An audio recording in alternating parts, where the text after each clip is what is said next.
During CCP military drills, 4,000-ton tugboat mysteriously sinks. Goldman Sachs, China has nearly 100 million shadow supply housing units beyond existing inventory. Insider reveals harsh truth of China's tech, urges influencers to speak the truth. Residential building suddenly collapses in Anhui, multiple people missing. Protests surge in Jiangxi, villagers clash with police. US, Canada, Australia attract wealthy influx, China sees largest outflow. It's all covered in today's China Truths. During CCP military drills, 4,000-ton tugboat mysteriously sinks. As the Chinese Communist Party's two-day military exercise around Taiwan concluded on the 24th, notable news emerged about the mysterious sinking of the Chinese tugboat Anhui in the East China Sea on that very same day. The Chinese Maritime Safety Administration reported on its website that the Anhui sank near the East China Sea and called for vessels to steer clear of the area. However, the agency did not reveal the cause of the sinking or report any casualties. The Anhui is a 4,000-ton, 82-meter-long tugboat. According to Shinda Marine News, which cites vessel finder data, the ship had been steadily cruising south at around 13 knots. However, at approximately 7:02 a.m. on the 24th, it abruptly altered course and slowed down before completely disappearing from AIS tracking about 1 hour and 50 minutes later. The sinking coincided with the PLA's military exercises around Taiwan. Although the Anhui did not sink within the designated exercise area, it prompted widespread speculation among netizens. Discussions emerged questioning if the sinking was drill-related or if the tugboat had been used as a target ship.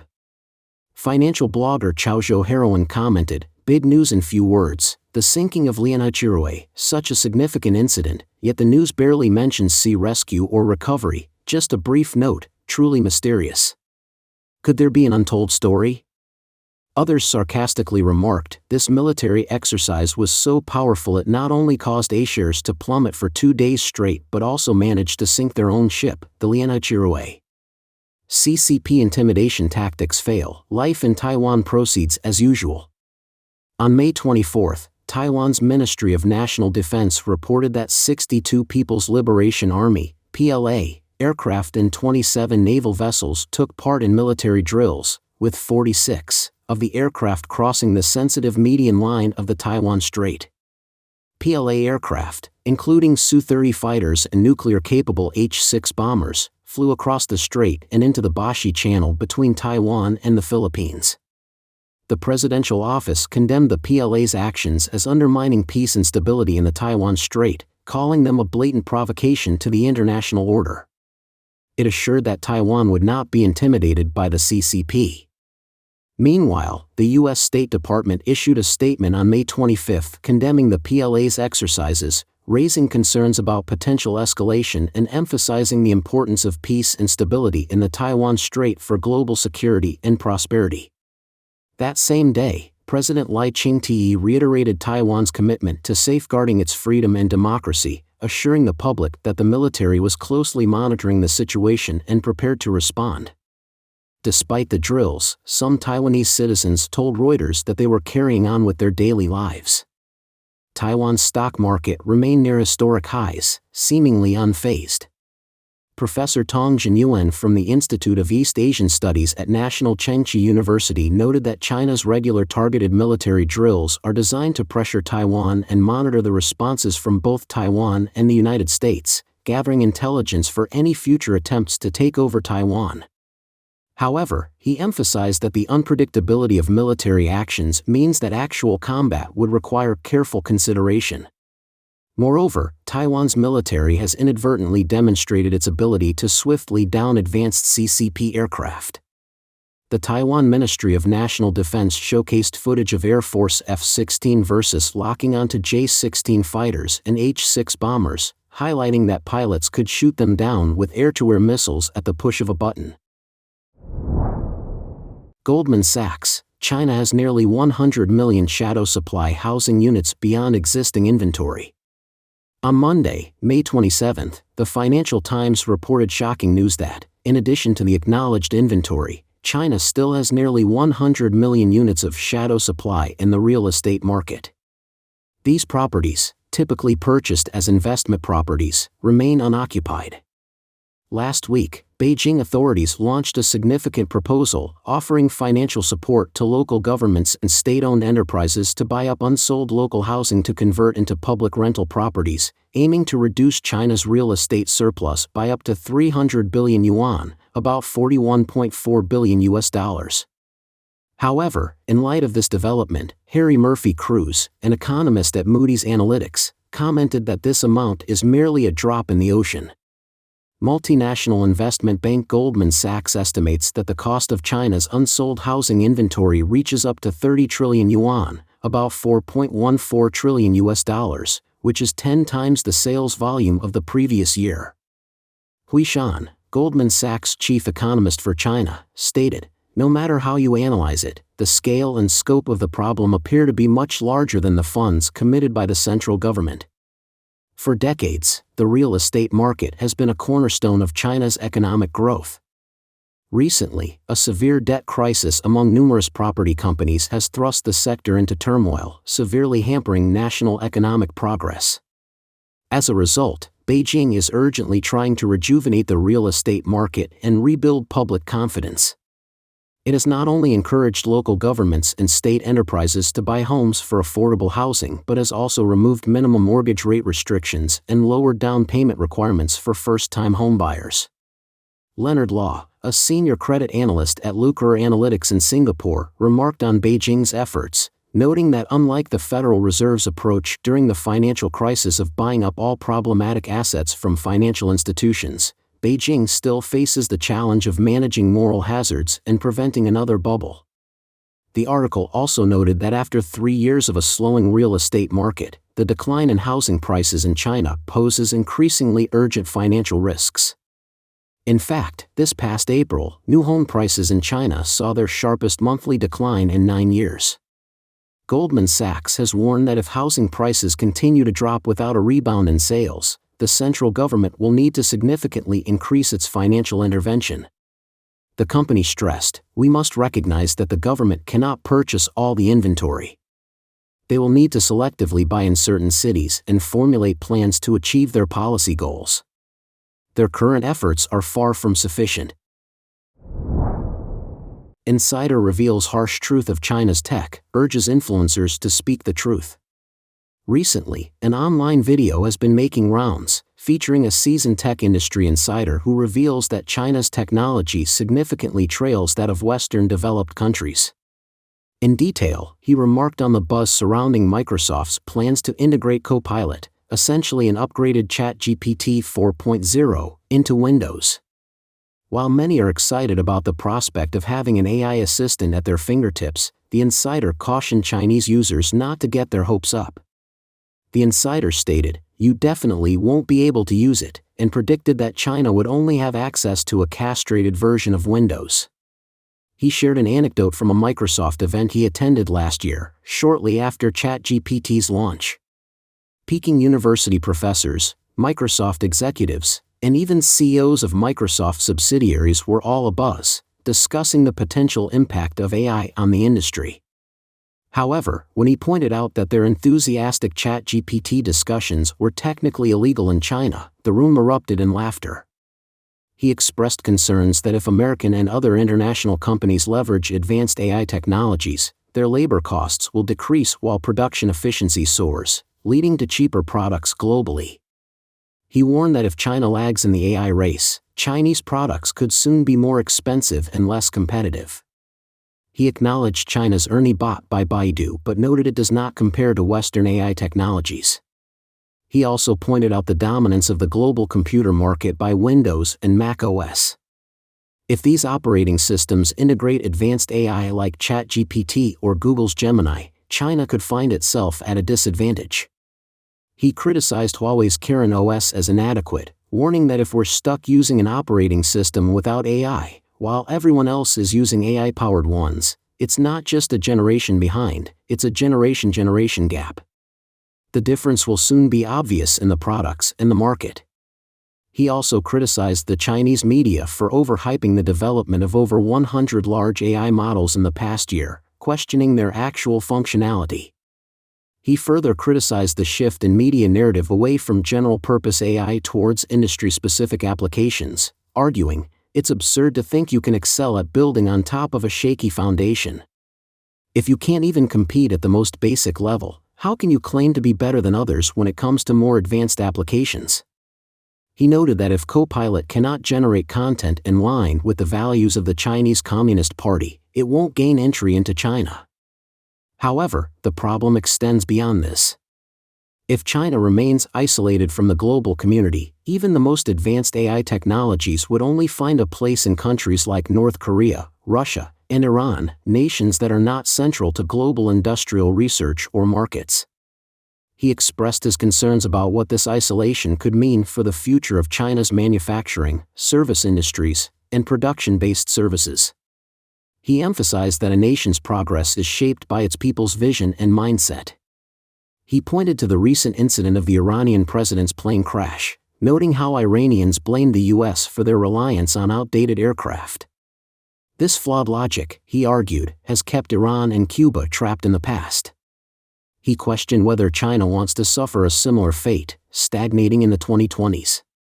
He asserted that the CCP's information blockade and the propaganda spewed by a few patriotic influencers are fostering an anti-intellectual climate and further isolating China.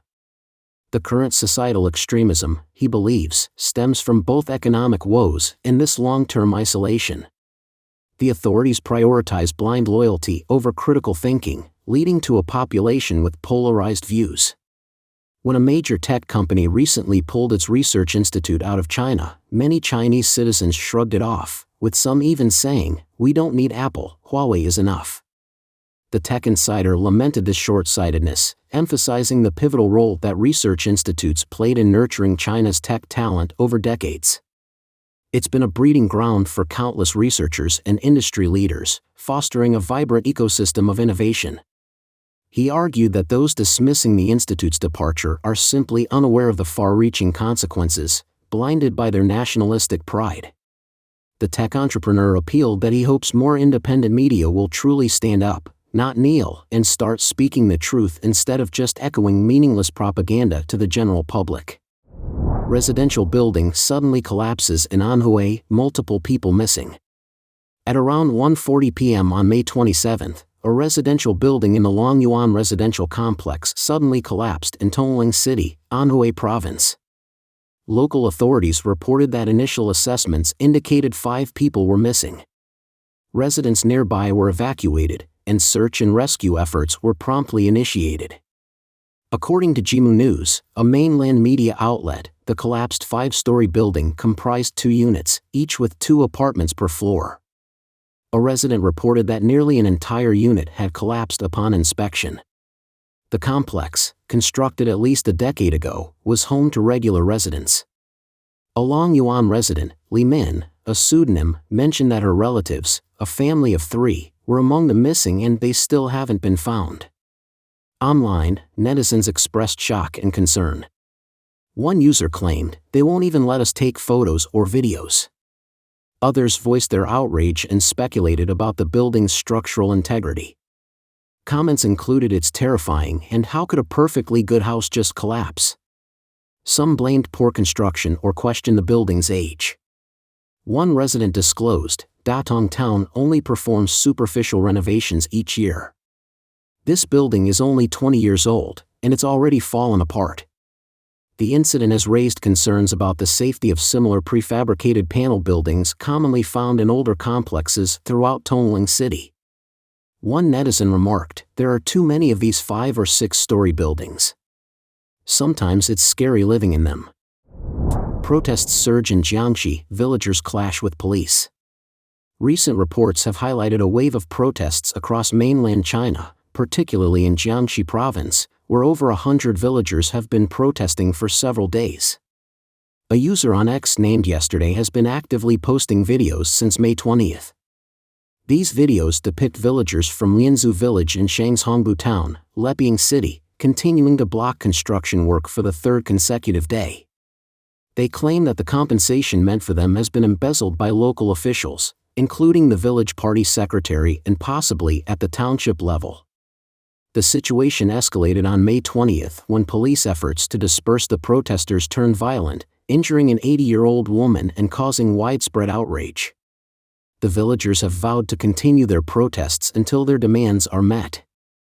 Additional footage shows several excavators already operating at the site, with police intervening to control a large gathering of protesting villagers. During these clashes, an 80-year-old woman collapsed, exacerbating the community's anger. On May 24th, the villagers rallied again, taking to the streets in protest. Numerous protests continued across China on May 25th. The user yesterday revealed violent actions by local government forces in the Longma high-end wind power equipment manufacturing industrial park in Kundalan district, Baotou, Inner Mongolia. The footage shows police and urban management officers forcefully expropriating land and physically assaulting protesting villagers. The scene was heavily policed, with numerous police vehicles present and significant numbers of law enforcement personnel involved. Some officers were captured on video attacking civilians, while others actively prevented people from recording the incidents. On May 25th, workers at Fula Ceramics Factory in Hebei, Hunan, clashed with management over unpaid wages, with videos showing them blocking a truck and engaging in physical confrontations due to the factory's dismissive and unreasonable responses. Between May 24th and 25th, workers at the Chao Tai Fuk Research and Development Center in Shenzhen's Yantian district protested against unfair layoff compensation plans, demanding just settlements. Footage depicted them standing in the rain, advocating for their rights. On May 22, Radio Free Asia reported on a study from Freedom House's China Dissent Monitor, which showed that there were 655 instances of dissent in China from January to March 2024. This marked a 21% increase compared to the same period the previous year. The majority of these protests were organized by laborers, who accounted for 57% of the total. Religious groups made up 10%, and homeowners and buyers 9%. Other participants included farmers, students, parents, investors, consumers, activists, Tibetans, Mongolians, and LGBT+ community members. Guangdong had the highest number of protests, at 17%, followed by Shandong, Hunan, Liaoning, Hebei, Beijing, and Zhejiang. U.S., Canada, Australia attract wealthy influx, China sees largest outflow. Based on the analysis by Henley & Partners, a wealth and investment migration consultancy, a record number of millionaires are expected to move to new countries in 2023. The top destinations for these wealthy immigrants include Australia, the United States, and Canada, with Australia receiving the most and the US and Canada ranking 4th and 6th, respectively. Henley & Partners forecasts that around 122,000 millionaires will relocate this year, seeking citizenship or residency rights. While the U.S. has a significant proportion, 37%, of its population owning at least $1 million in liquid assets, Australia leads in attracting the highest net inflow of millionaires.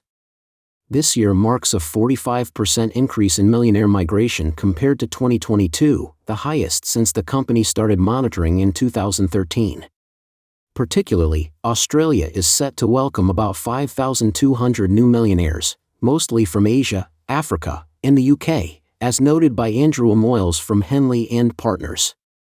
China, on the other hand, is projected to see the largest decline in millionaires for the second year in a row, with a net decrease of 13,500, which is more than double the decrease in India, the next on the list. The UK also faces a significant loss, ranking third with a reduction of 3,200 millionaires. The US continues to lead globally in creating and accumulating private wealth, holding 32% of the world's liquid investable wealth, which totals up to $67 trillion. It has approximately 5.5 million high-net-worth individuals. The country remains a top destination for wealthy tech entrepreneurs and engineers, particularly from Asia, Europe, and the UK, with major tech hubs like Silicon Valley and Austin being key attractions. The EB-5 immigrant investor program in the U.S. also continues to draw affluent immigrants. Following a net inflow of 1,500 millionaires in 2022, projections for 2024 suggest this figure could surpass 3,500.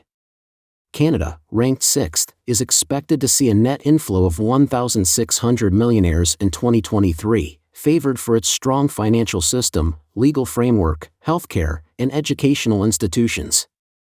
The United Arab Emirates, second in rank, is projected to attract 4,500 millionaires from diverse regions including the UK, Russia, and parts of Africa and Asia. Singapore and Switzerland are also popular, with Switzerland praised for its safety, lifestyle quality, and banking secrecy, contributing to its high global reputation. Henley & Partners anticipates that 2024 will set a new record with approximately 128,000 millionaires relocating internationally. This surge in wealthy migration is largely driven by geopolitical tensions, such as the Gaza war, rampant inflation, and the ongoing effects of the pandemic on Asia, underscoring the U.S. as a comparatively safe haven. Don't forget to leave a comment in the section below to share your opinions on today's topic with us. Make sure to like and subscribe to see more interesting topics from China Truths.